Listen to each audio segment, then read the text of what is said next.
తాత చెప్పరా మనవడా, మన ఆస్తి అంతా ఎవరి పేరు మీద ఉంది?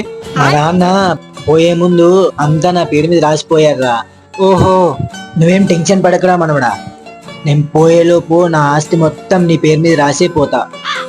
నువ్వంటే అంత ఇష్టం రా నాకు. పోయేలోపు అంటే? అంటే నేను చనిపోయేలోపు నా ఆస్తి మొత్తం నీ పేరు మీద రాసి పోతా. అయితే పో తాత.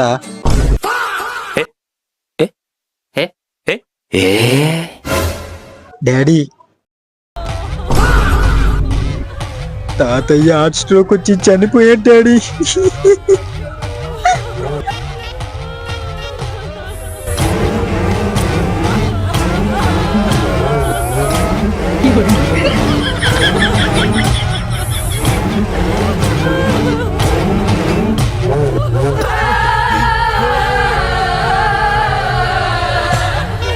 有人。